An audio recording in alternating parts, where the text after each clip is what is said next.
Je suis Manu Moser, je suis directeur artistique de la Plage des Six Pompes et je dirige aussi les Batteurs de Pavés, une compagnie de théâtre de rue à La Chaux-de-Fonds, parce que le festival est à La Chaux-de-Fonds et les Batteurs de Pavés sont basés à La Chaux-de-Fonds. Et donc on est à La Chaux-de-Fonds. Alors là, pour le coup, évidemment, on s'est tous retrouvés sur l'île de la Réunion, mais c'est pour pas gêner tout le monde, parce que je sais qu'il pleut à Chaux-de-Fonds qu'on n'en parle pas. Je vais vous parler de lecture et d'un bouquin. De lecture parce que ma mère est écrivaine. Et mon père lisait tout le temps, ma grand-mère a toujours lu, enfin j'ai barboté dans les bouquins toute mon enfance, donc j'adore les livres, j'adore l'odeur des bouquins, j'adore le papier. Et mon métier c'est de lire des bouquins et de les transcrire à des gens, donc je fais du théâtre. Et techniquement, en fait, on finit par avoir des livres tout le temps dans les mains. Et j'ai eu la chance de bosser au Bibliobus Neuchâtelois. Et je me souviens que dans les pauses de midi, alors que je recouvrais des bouquins de plastique, etc., parce que j'avais été placé par le chômage à l'époque, et ben mon grand kiff, c'était encore lire des bandes dessinées et puis de tout ce que je trouvais, en fait.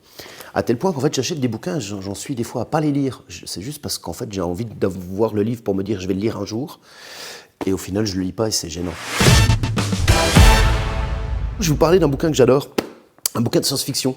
Je ne sais pas si vous allez le trouver, mais c'est un bouquin de deux auteurs qui s'appellent Terry Pratchett et Neil Gaiman. Ça s'appelle De bons présages. Et en fait, c'est une fable qui parle de l'apocalypse. L'Antéchrist arrive sur Terre, sauf qu'il y a un démon et il y a un ange qui vivent sur Terre, qui n'ont pas du tout envie que le monde se détruise parce qu'ils aiment bien leur vie sur la planète. Et donc ils vont s'aborder l'apocalypse en faisant en sorte que l'enfant ne soit pas récupéré à la naissance par un groupe de satanistes, mais ils vont inverser les petits trucs qu'ils ont autour des bras, les bébés. Et du coup, l'Antéchrist tombe dans les mains d'une famille de hippies absolument adorables. Et à l'âge de 11 ans, quand il découvre ses pouvoirs, en fait, son éducation de hippie va un peu changer les choses. C'est un pur bonheur. Déjà, c'est hyper marrant. C'est drôle à pleurer, et en plus je trouve que c'est le meilleur moyen de travailler contre les angoisses liées à l'écologie actuellement, à la destruction du monde, etc. C'est vraiment un excellent moyen de se détendre, de rire un grand coup, et de se dire que peut-être que tout n'est pas foutu, quoi.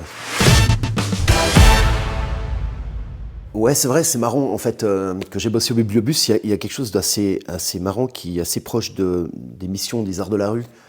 En art de la rue, on dit qu'on a l'orgueil de vouloir s'adresser à tout le monde, et qui est vraiment un principe des arts de la rue, c'est-à-dire qu'on va jouer dans un espace dans lequel toutes les personnes qui passent sont susceptibles de s'arrêter, et plein de ces personnes n'ont pas ni les codes du théâtre, ni l'habitude d'y aller, et on a envie de s'adresser à ce public-là. Et donc ouais, on va faire du spectacle dans des endroits assez inhabituels, voire pas du tout adaptés. Et c'est vrai que le Bibliobus, c'est un peu la même fonction, c'est-à-dire qu'ils partent dans les régions les plus reculées du canton de Neuchâtel pour aller amener des bouquins à des gens qui n'ont peut-être pas l'occasion d'aller dans des bibliothèques. Quelque part, c'est vrai qu'il y a un cheminement en commun, cette espèce d'obsession de se dire que tout le monde a le droit à la culture. Et peut-être que ça m'a marqué dans mon boulot. Je voulais déjà faire des arts de la rue à l'époque, mais c'était pas aussi précis que ça. Ah, c'est peut-être à cause du Bibliobus que je fais du spectacle de rue. Si je suis à la plage, c'est à cause du Bibliobus quand même. Putain, je suis désolé.